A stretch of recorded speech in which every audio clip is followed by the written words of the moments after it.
अस्सलाम वालेकुम bro ma'am कम तौंद्रेगे मादो पाउसी पिरक्पा ngamhौद्रे करिगैदी खजिक्तंग बेरा कानदना अदु लाइव ओइना अदुम थोकचरबनी कनागुंबा यंगबी यावबिरगदी अदुम वारिदो अदुम सिदा हौरसी इंपोर्टेंट ओइबा हाइबुबु नाइखो सेकेंड अंफक्ता नाइखो मैम तरा सिसु यामना लांग खोत मथौ ताइने हे नत्रदी यादेन हे इस पैसा सुपीरु निम्नी रूम की रेंट सुपीरु निम्नी हॉस्पिटल सु चलो उरे मैम तरा खंगी ब्रने मैम हम निमान तौकरा है इधर तौरमद्रे हिदाक लौरगी चुम चुमने लागले मा लेप तकरा चंगल लेगा एक्सरे करक तौ है तौखत की दना डॉक्टर ने खंगी ब्रने अदरेदी करा दिगनो दुई मतम लेब्रा है ना हिदाक लौरगा दुम लाक्चरे पाउ सीनी होजी होजिकता करी पाउ ना अल जजीरा दा पाउ सी होजी कनोमदगी नानथोक लेगा कनोमदगी हाइदोकनी चक्रे पाउ से अखोगी करी हाइने हाइदा इस बैटरी सु यावरमद्रेने दोसानी हे सिदी अचौब यामने इंपोर्टेंट यामने लुखरबा सी नाबा चेनरदी अदुम ते चेन हाइबसे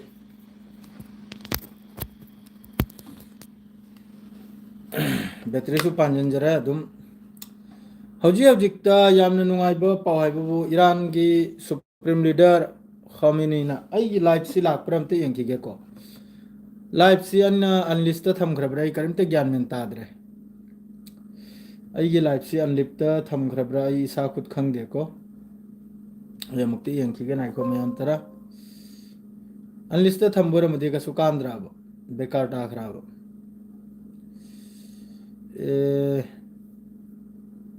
अथू बताओ बस याम बेराना बा अथू बस याम साथिन बेराना बा हाइपा ओ लाइव लई है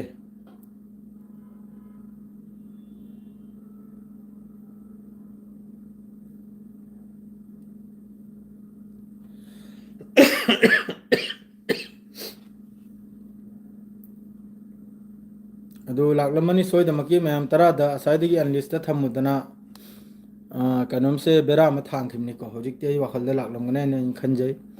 इंपोर्टेंट ओइबा हाइबु अल जजीरा की रिपोर्ट सिदा होजिक ईरान की वासी नाकलम द लैखरे ईरान की वासी नाकलम द लैखरे हाइबा हाइद हाइबु अमेरिका मसा कीरे होजिक की फिफम सिरे कीरिमनि मा कीदबि यारो ईरान दा होजिक कनोम की तरफ तगी चाइना अमसुंग कनोम की तरफ तगी अखोई रासिया की तरफ तगी जो मतेंग तौरिसे मतेंग तौबसिदा मखोई लोइरमनी अमेरिका की पूरा हंदई मतंगसिदा मखोई माई थीबा हाइबु अयुबियोन माई थीखरमनी अयुबियोना अदरैदी सोमना अमका राफा बॉर्डर सी हांगदना अमका ट्रायल अम तौरी ट्रायल हाइबदि मी चंगथोक चंगी असिदा सुमी यामखरे 80,000 की मथक्तनी कनोमदगी संगलकपगी तौरिसे याखोई इजिप्ट की ने अदरैदी 20,000 की मथक्ता लायेंग निंगा यामना साथीना इंपोर्टेंट असी गजादगी थोक मथौ तायबा गजादगी थोक लेगा लायेंग हलबु मथौ तायबा हौजिकता अल जजीरा वगैरह अल अरबिया वगैरह CNN वगैरह BBC वगैरह असी मखैजिदा हौजिक बस हौजिकता याम साथीना वायरल ओरिसी कनागनाइबदा ईरान की सुप्रीम लीडर अली खुमेनी असीगी वायरल माना हाइरिसी माना वार्न तौरिसी वार्निंग थारिसी अमेरिका दा वार्निंग थारिमनिको करी मोंगदो वार्निंग थारिमनाबदा ईरान की मथक्ता करीगुंबा अटैक तौरक तारगदी करीगुंबा लांद्र फाव हजिक फावबा आई जब तक समंदरदा ईरान की मनाक्ता जब तक अमेरिका की एयरक्राफ्ट कैरियर लैरी फावदा आई लान से लेप है लौरो याबा करेगा इजराइल अमसुंग अमेरिका मखोई की कोक से याम साथी ने याम हाई सनरे में हजिकती याम कन्ना हाइरी कइनोम से अखोई की बैक डोर द वारी सानरी ईरान का माद्रेदी सोमदा अखोई की कतर लैरी माद्रेदी UAE लैरी माद्रे सऊदी अरब लैरी ऐसे मखैसिना लान से तौदना बाहने रीजन से याम कन्ना चेनना खोतना गंता अमगी कइनोम चलो उरिमनी ईरान चलो उरिमनी कतर की प्राइम मिनिस्टर गंता मखकी ईरान दा असाइगी फिफम से याम साथी ना मासिदा अमेरिका ना सेकेंड खुदिंगी धमकी तौरिसिना बु सेकेंड खुदिंगी धमकी तौरिसिना बु ꯂꯥꯟ ꯇꯧꯔꯛꯑꯅꯤ ꯊꯨꯅ ꯋꯥꯔꯤ ꯁꯥꯟꯅꯧ ꯑꯩꯈꯣꯏꯒꯤ ꯂꯣꯏꯅ ꯂꯥꯟꯃꯤ ꯇꯨꯟꯃꯤ ꯂꯣꯏꯅ ꯂꯥꯡꯗꯅ ꯂꯩꯔꯝꯅꯤ ꯈꯣꯠꯂꯝꯅꯤ ꯍꯥꯏꯅ ꯏꯔꯥꯟꯁꯤꯕꯨ ꯙꯝꯀꯤꯁꯦ ꯇꯧꯗꯨꯅ ꯂꯥꯛꯏꯕꯅ ꯑꯗꯨ ꯏꯔꯥꯟ ꯍꯥꯟꯅꯗꯒꯤꯁꯨ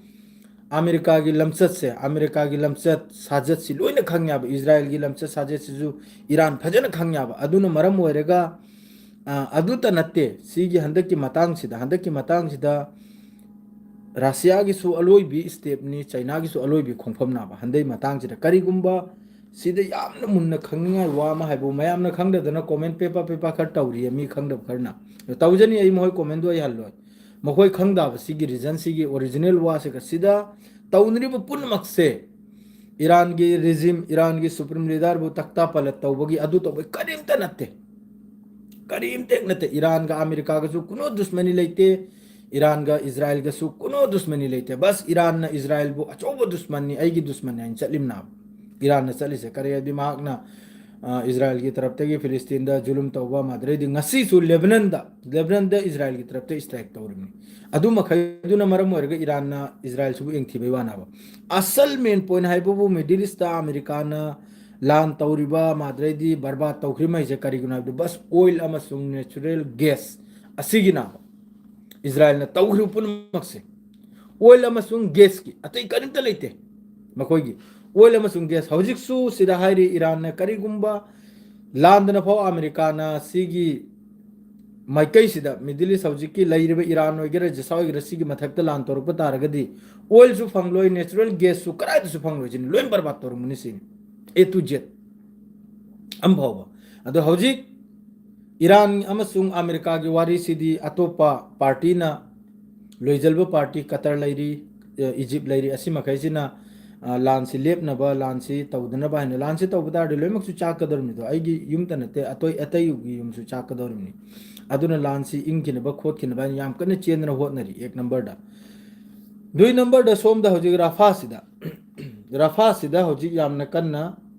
इजराइल की तरफ तक रफा क्रॉसिंग से हांगदोकले को हांगदोकपै मतुंगदा मीसी याम साथीना संजल ए गाजा रोमदा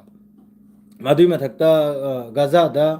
अमक्का इजराइल ना कदम तौदना स्ट्राइक तौदना मी 38 नि सही तौथोक्रि सिदा अंगांग तंखामी यावरी अदुगा लोकेदा लेबनान दा आबा हरिबा सिटी दुदा लेबनान दा आबा हैना सिटी मले लेबनान दा अदुगी मथक्तासु स्ट्राइक तौरगा इजराइल की तरफ ते येंग्रो इजराइल ना तौबसिदी लेबनान गसु हौजी करिमता तू मे लेंद्रिमनी गाजा गसु सेस्फायर ओइख्रमनी अदुगी मतुंगदसु गाजा दो ओइगेरा लेबनान दो ओइगेरा इजराइल की तरफ तगी स्ट्राइक तौ सुब्लिप लेपता होज फाबो इजराइल दसु स्ट्राइक तौरुमनी गाजा दसु स्ट्राइक तौरुमनी लेबनान दसु स्ट्राइक तौरुमनी सीरिया दसु अमका तौरुमनी अदुगी मथक्ता होजी अमक्का अमेरिका गा पुल्लेगा ईरान की मथक्तसु लांची तौनायने लाइना मादु ईरान दा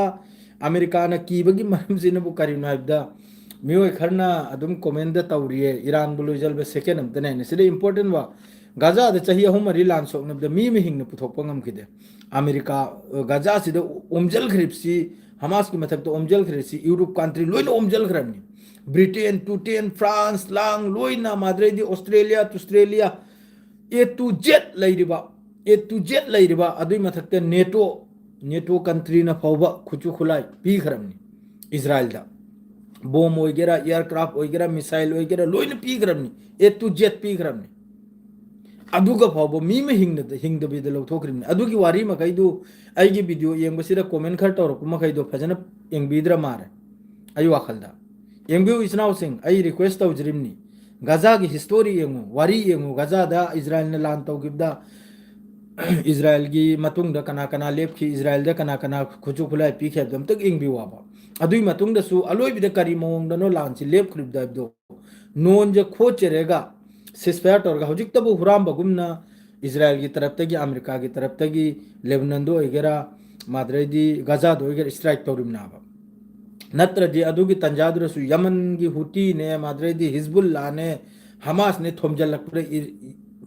इजराइल से मथोंग नायकिदनो अदुई मथक्ते ईरान ना मक्का नुमित 30 थोइनेंदा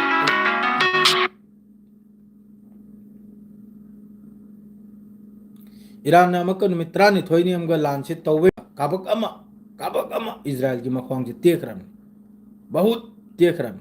अदुगुम्बे पॉइंट खर लेयाबा तो मैसेज से करिगनो नहीं लाक्त्रि से अम फाव बाई किसरे खंद्रे करी बेरा ओरमनो कना करी करी नोय करिम तो खंद्रे को अरो भी यादे अदो हौजिक ताइबु याम कन्ना वारी सानरी लान से कनु बेदमक्ता मादरे ईरान की तरफ तक वीडियो मैम फोटेज अदुई मथक्ता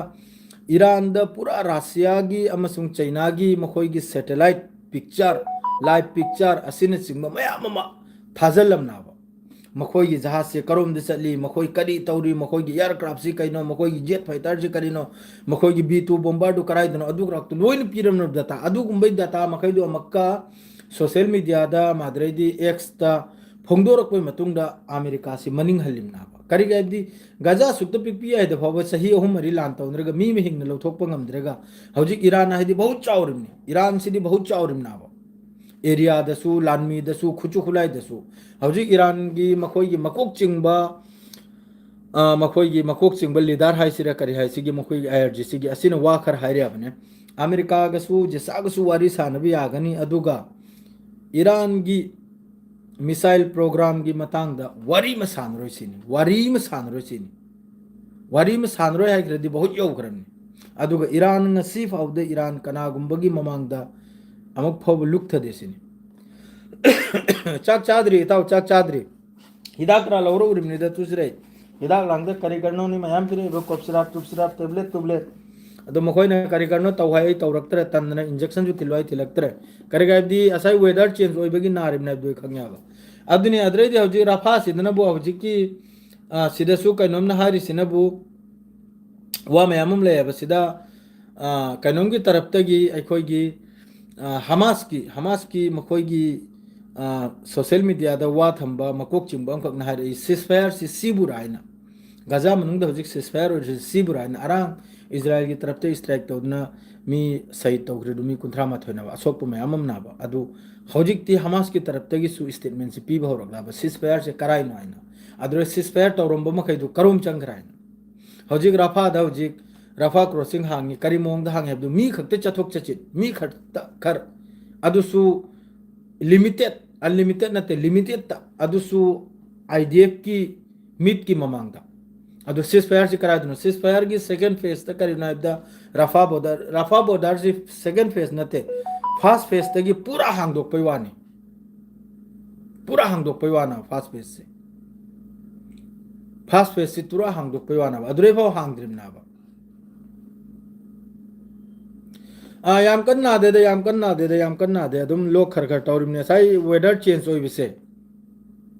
ईरान की प्रोटेस्ट से किसु इंपोर्टेंट वारी में लेहोवी ईरान की प्रोटेस्ट से ईरान ने तौहलिमनी अदुगुम प्रोटेस्ट तो ईरान ने हौबग मेखत पंगम्मी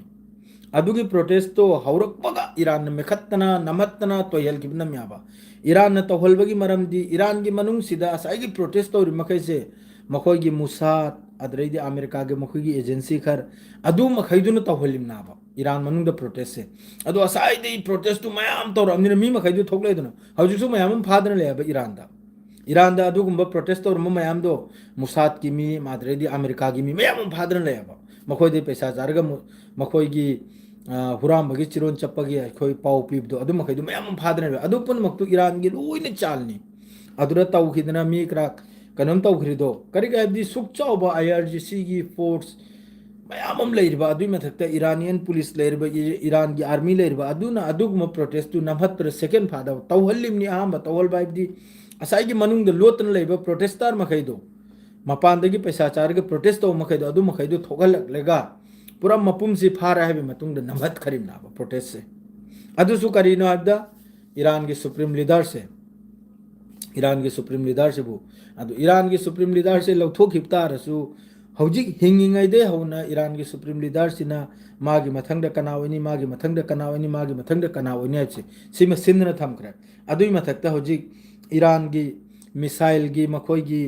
ड्रोन की मिसाइल की सीजनरिबा मकोक चिंबा कमांडो मखैदुसु मा सीखरेगा कनावनी मा सीखरे कनावनी ना मथंग सिंदना थमखरमनाबा अमेरिका ने हरकत तौरक्पै मतुंग द लोइने ईरान की ड्रोन दगी होना मिसाइल दगी होना अदुगी मतुंग द रशिया ने खजिकता नते ईरान द हथियार पीखरिसे असी मखैसी लोइने उराबा अमेरिका ने लोइने उरे यूरोप ने सु उरे माद्रैदी अहामबा सिदा अमेरिका की ममई पाइरंबा चमचा तौरंबा मखैदुसु उरे करिगायबदी ईरान सिदा पोचैसी चंगलखरे लान से तौनबा तारगदी अईगिदसु चारनी अई युमदसु चारने माद्रे अरांग ईरान ना येंबगी ओइना ꯀꯩꯅꯣꯃꯝ ꯇꯧ ꯌꯥꯕ ꯑꯩꯈꯣꯏꯒꯤ ꯑꯃꯝꯕꯤꯗ ꯇꯤꯔ ꯀꯥꯞꯄ ꯍꯥꯏꯕꯗꯣ ꯏꯔꯥꯟꯒꯤ ꯃꯤꯁꯥꯏꯜꯁꯤ ꯈꯖꯤꯛꯇꯪ ꯈꯔꯥꯕꯤ ꯂꯩꯔꯦ ꯑꯗꯨ ꯏꯔꯥꯟꯅ ꯃꯤꯁꯥꯏꯜꯁꯤ ꯀꯥꯞꯂꯛꯄ ꯀꯥꯟꯗ ꯑꯇꯩ ꯑꯇꯩ ꯃꯐꯝꯗꯁꯨ ꯇꯥꯈꯤꯕ ꯌꯥꯏ ꯍꯥꯏꯅ ꯑꯗꯨꯔ ꯀꯣꯡꯒꯥꯏ ꯑꯃ ꯉꯥꯎꯅꯈ꯭ꯔꯦ ꯃꯤꯗꯤꯜ ꯏꯁꯇꯗꯤ ꯏꯃꯥ ꯏꯄꯥ ꯏꯔꯥꯟꯒꯤ ꯃꯤꯁꯥꯏꯜꯁꯤꯗꯤ ꯐꯗ꯭ꯔꯦ ꯍꯥꯏ ꯑꯗꯨꯅ ꯑꯩꯒꯤ ꯗꯦꯁꯇ ꯇꯥꯔꯛꯑꯗꯤ ꯀꯝ ꯇꯧꯅꯤꯅ ꯑꯗꯨꯒꯨꯝꯕꯒꯤ ꯋꯥ ꯃꯌꯥꯝ ꯑꯃ ꯄꯣꯂꯤꯇꯤꯛꯁ ꯃꯌꯥꯝ ꯑꯃ ꯇꯧꯔꯦꯕ ꯑꯁꯤꯗ ꯍꯧꯖꯤꯛ ꯃꯈꯥꯗ ꯂꯩꯍꯧꯔꯤꯁꯤ ꯀꯅꯥꯅꯣ ꯍꯥꯏꯕꯗ ꯑꯩꯈꯣꯏꯅ ꯂꯩꯔꯤꯕ ꯃꯐꯝꯁꯦ ꯑꯩꯈꯣꯏꯅ ꯂꯩꯔꯤꯕ ꯃꯐꯝꯁꯤ ꯍꯥꯏꯔꯒꯗꯤ ꯐꯠꯇꯦ ꯃꯃꯤꯡꯗꯤ ꯄꯜꯕ ꯌꯥꯗꯦꯀꯣ ꯁꯤꯗꯁꯨ ꯌꯥꯝ ꯆꯦꯛꯁꯜꯂꯦ ꯍꯥꯏꯔꯕꯗꯁꯨ ꯃꯈꯣꯏꯁꯤꯒꯤ ꯃꯊꯛꯇ ꯍꯌꯦꯡ ꯂꯥꯛꯄ ꯀꯥꯟꯗ ꯈꯪꯒꯅꯤ ꯃꯈꯣꯏꯁꯤꯒꯤ ꯃꯊꯛꯇ ꯂꯥꯛꯄ ꯀꯥꯟꯗ ꯁꯣꯏꯗꯅꯃꯛꯀꯤ ꯃꯈꯣꯏꯁꯨ ꯈꯪꯒꯅꯤ ꯍꯧꯖꯤꯛꯇꯤ ꯏꯔꯥꯟꯁꯤ ꯑꯀꯦꯂꯥꯅꯤ ꯑꯀꯦꯂꯥ ꯍꯥꯏꯕꯗꯨꯕꯨ ꯌꯥꯝ ꯁꯥꯊꯤꯅ ꯑꯀꯦꯂꯥꯅꯤ ꯆꯦꯛꯁꯜꯂꯛꯄ ꯀꯥꯟꯗ ꯀꯅꯥꯝꯇꯅ ꯃꯇꯦꯡ ꯇꯧꯔꯣꯏ ꯑꯗꯨꯒ ꯑꯖꯔꯕꯩꯖꯥꯟ ꯈꯨꯜꯂꯝ ꯈꯨꯠꯂꯥ ꯍꯥꯏꯔꯛꯏ ꯃꯥꯒꯤ ꯁ꯭ꯄꯦꯁ ꯑꯃꯁꯨꯡ ꯃꯥꯒꯤ ꯒ꯭ꯔꯥꯎꯟ ꯁꯤꯖꯤꯟꯅꯕ ꯌꯥꯔꯣꯏ ꯑꯁꯨꯝ ꯇꯧꯗꯅ ꯑꯇꯩ ꯃꯈꯩꯁꯤꯕꯨꯗꯤ ꯍꯥꯏꯕꯨꯗꯤ ꯍꯥꯏꯔꯁꯨ ꯍꯌꯦꯡ ꯀꯇꯔꯁꯤꯗ ꯑꯃꯦꯔꯤꯀꯥꯒꯤ ꯃꯈꯣꯏꯒꯤ B2 ꯕꯣꯝꯕꯥꯔ ꯑꯣꯏꯒꯦꯔꯥ ꯖꯦꯠ ꯐꯥꯏꯇꯔ ꯑꯣꯏꯒꯦꯔꯥ ꯃꯑꯣꯡ ꯃꯑꯣꯡꯒꯤ ꯀꯇꯔꯒꯤ ꯕꯦꯁꯁꯤꯗ ꯑꯃꯦꯔꯤꯀꯥꯒꯤ ꯇꯔꯞꯇꯒꯤ ꯁꯤꯜ ꯁꯦꯝꯗꯅ ꯊꯝꯈ꯭ꯔꯕꯅꯤ ꯕꯦꯔꯟꯁꯤꯗꯁꯨ ꯃꯤꯗꯤꯜ ꯏꯁꯇ ꯖꯣꯇꯣ ꯂꯩꯔꯤꯕ ꯃꯈꯩꯁꯤꯗ ꯑꯃꯦꯔꯤꯀꯥꯒꯤ ꯄꯨꯔꯥ ꯄꯨꯝꯊꯜ ꯊꯜꯈ꯭ꯔꯕꯅꯤ ꯑꯃꯐꯥꯎ ꯂꯩꯍꯧꯗ꯭ꯔꯕꯅꯤ ꯑꯗꯨꯅꯤ ꯏꯇꯥꯎꯁꯤꯡ ꯑꯩꯒꯤꯁꯨ ꯔꯨꯝ ꯔꯦꯟ ꯄꯤꯕꯒꯤꯗꯨ ꯐꯣꯟ ꯇꯧꯔꯛꯈ꯭ꯔꯦ ꯑꯗꯨꯅ ꯋꯥꯔꯧꯕ ꯌꯥꯗꯦ ꯑꯗꯨꯅ ꯅꯍꯩꯗꯤ ꯇꯦꯟꯁꯟ ꯂꯩꯔꯣꯅꯨ ꯅꯨꯡꯉꯥꯏꯅ ꯇꯨꯝꯊꯣꯛꯎ ꯍꯌꯦꯡ ꯑꯌꯨꯛ ꯌꯧꯕꯗ ꯁꯣꯏꯗꯅꯃꯛꯀꯤ ꯑꯩꯅ ꯄꯥꯎꯗꯨ ꯁꯣꯏꯗꯅꯃꯛꯀꯤ ꯃꯌꯥꯝ ꯑꯩꯅ ꯄꯤꯔꯛꯀꯅꯤ ꯃꯥꯏ ꯄꯩꯁꯥꯁꯦ ꯑꯝꯇ ꯄꯤꯊꯣꯛꯈꯤꯒꯦ ꯃꯤꯕꯨꯗꯤ ꯍꯧꯖꯤꯛ ꯌꯥꯝꯅ ꯌꯦꯡꯂꯛꯏꯀꯣ ꯌꯦꯡꯂꯛꯑꯁꯨ ꯃꯌꯥꯝ ꯋꯥꯔꯧꯕꯤꯕ ꯌꯥꯗꯦꯀꯣ ꯑꯩ ꯃꯥꯗ꯭ꯔꯩꯗꯤ ꯍꯤꯗꯥꯛꯁꯨ ꯆꯥꯅꯤꯡꯅꯤ ꯑꯗꯣ ꯑꯩꯅ ꯉꯁꯥꯏ ꯂꯧꯔꯥꯡꯒꯤ ꯄꯥꯎꯗꯣ ꯄꯤꯕ ꯉꯝꯍꯧꯗ꯭ꯔꯦ ꯍꯥꯏꯅ ꯍꯧꯖꯤꯛ ꯋꯥꯔꯤ ꯀꯟꯅ ꯁꯥꯟꯅꯔꯤ ꯕꯦꯛꯗꯣꯔꯗ ꯋꯥꯔꯤ ꯈꯔ ꯁꯥꯟꯅꯔꯤꯀꯣ ꯏꯔꯥꯟꯒꯤ ꯃꯥꯗ꯭ꯔꯩꯗꯤ ꯀꯇꯔꯒꯤ ꯇꯔꯞꯇꯒꯤ ꯏꯖꯤꯞꯀꯤ ꯇꯔꯞꯇꯒꯤ ꯏꯔꯥꯟꯒꯤ ꯑꯣꯏꯔꯒ ꯑꯃꯒꯤ ꯑꯣꯏꯔꯒ ꯃꯥꯗ꯭ꯔꯦ ꯇꯨꯔꯀꯤꯒꯤ ꯇꯔꯞꯇꯒꯤꯁꯨ ꯋꯥꯔꯤ ꯈꯔ ꯁꯥꯟꯅꯔꯤ ꯂꯥꯟꯁꯤ ꯇꯧꯗꯅꯕ ꯃꯥꯗ꯭ꯔꯦ ꯃꯤꯗꯤꯜ ꯏꯁꯇ ꯏꯪꯗꯅ ꯂꯩꯅꯕ ꯍꯥꯏꯅ ꯑꯜꯍꯝꯗꯨꯂꯤꯜꯂꯥ ꯑꯜꯂꯥꯍꯅ ꯑꯗꯨꯃꯛꯄꯨ ꯏꯔꯥꯟꯒꯤ ꯍꯤꯝꯃꯠ ꯏꯔꯥꯟꯒꯤ ꯄꯋꯥꯔ ꯑꯩꯈꯣꯏ ꯂꯣꯏꯅꯃꯛ ꯎꯍꯧꯔꯦ ꯍꯟꯗꯛ ꯃꯇꯥꯡꯁꯤꯗ ꯑꯗꯨꯒ ꯏꯔꯥꯟ ꯍꯧꯖꯤꯛꯁꯨ ꯃꯥꯒꯤ ꯃꯤꯁꯥꯏꯜ ꯇꯦꯁ ꯇꯧꯕ ꯇꯣꯛꯇꯦ ꯏꯁꯤꯡꯗ ꯑꯣꯏꯒꯦꯔꯥ ꯇꯝꯗ ꯑꯣꯏꯒꯦꯔꯥ ꯂꯥꯟꯒꯤ ꯇꯟꯖꯥꯁꯤꯗꯁꯨ ꯃꯥ ꯃꯤꯁꯥꯏꯜꯁꯦ ꯇꯦꯁ ꯇꯧꯔꯦꯕ ꯑꯗꯣ ꯑꯃꯦꯔꯤꯀꯥꯅ ꯉꯝꯒꯅꯤꯕ ꯅꯠꯇꯦ ꯁꯝꯅ ꯚꯤꯗꯤꯑꯣ ꯌꯦꯡꯒꯦ ꯍꯥꯏꯔꯗꯤ ꯖꯦꯁꯥ ꯈꯪꯒꯦ ꯍꯥꯏꯔꯗꯤ ꯒꯖꯥꯒꯤ ꯂꯥꯟꯗ ꯏꯖ꯭ꯔꯥꯏꯜ ꯀꯔꯤ ꯑꯣꯏꯈꯤ ꯑꯃꯦꯔꯤꯀꯥ ꯀꯔꯤ ꯑꯣꯏꯈꯤ ꯑꯗꯨ ꯈꯛꯇ ꯌꯦꯡꯕꯤꯌꯨ ꯑꯗꯨꯒꯤ ꯃꯇꯨꯡꯗ ꯃꯌꯥꯝ ꯀꯣꯃꯦꯟ ꯄꯤꯕꯤꯌꯨ ꯀꯔꯤ ꯍꯥꯏꯕꯗꯤ ꯁꯤꯗꯁꯨ ꯏꯖ꯭ꯔꯥꯏꯜꯒꯤ ꯃꯤꯆꯪ ꯆꯪꯕ ꯀꯣꯡꯂꯨꯞ ꯑꯃ ꯂꯩ ꯃꯥꯒꯤ ꯑꯗꯨ ꯄꯥꯔꯁꯣꯅꯦꯜꯅꯤ ꯑꯗꯨ ꯑꯣꯏꯔꯁꯨ ꯑꯃꯨꯛꯇꯪ ꯈꯟꯊꯗꯅ ꯌꯦꯡꯉꯨꯕ ꯂꯥꯏꯅ ꯈꯜꯒꯅꯨ ꯍꯥꯏꯔꯤꯕꯅꯤ ꯏꯔꯥꯟꯕꯨ ꯑꯩꯅ ꯍꯥꯏꯔꯤꯁꯦ ꯏꯔꯥꯟꯁꯤ ꯂꯣꯏꯅꯃꯛ ꯑꯔꯤꯕ ꯀꯟꯇ꯭ꯔꯤꯅꯤ ꯑꯗꯨꯏ ꯃꯊꯛꯇ ꯌꯥꯝ ꯁꯥꯊꯤꯅ ꯑꯩꯈꯣꯏꯒꯤ ꯍꯤꯡꯆꯥꯕ ꯍꯥꯏꯕꯗꯨ ꯇꯥꯏ ꯍꯤꯡꯆꯥꯕ ꯍꯥꯏꯕꯗꯨ ꯁꯤꯕꯗ ꯀꯤꯗꯕ ꯁꯨꯛ ꯌꯥꯝꯕ ꯖꯦꯅꯔꯦꯜ ꯏꯔꯥꯟꯒꯤ ꯁꯨꯄ꯭रीम ꯂꯤꯗꯔ ꯂꯣꯠꯇꯦ ꯏꯔꯥꯟꯒꯤ ꯁꯨꯄ꯭रीम ꯂꯤꯗꯔ ꯀꯕꯔꯁꯇꯥꯟꯗ ꯆꯠꯂꯒ ꯂꯣꯏꯅ ꯑꯩꯈꯣꯏꯒꯤ ꯀꯕꯔ ꯖꯤꯌꯥꯔꯠ ꯑꯃ ꯖꯤꯌꯥꯔꯠ ꯂꯣꯏꯅ ꯃꯆꯥ ꯃꯁꯨ ꯑꯃ ꯑꯃꯒꯤꯗ ꯂꯤꯗꯔ ꯐꯗꯔꯒꯤꯗ ꯂꯣꯏꯅ ꯆꯠꯂꯒ ꯇꯧꯔꯤꯕꯅꯤ ꯂꯣꯠꯇꯦ ꯑꯁꯤ ꯍꯥꯏꯔꯒꯅ ꯁꯤꯒꯤꯁꯤ ꯂꯣꯏꯅ ꯐꯣꯟ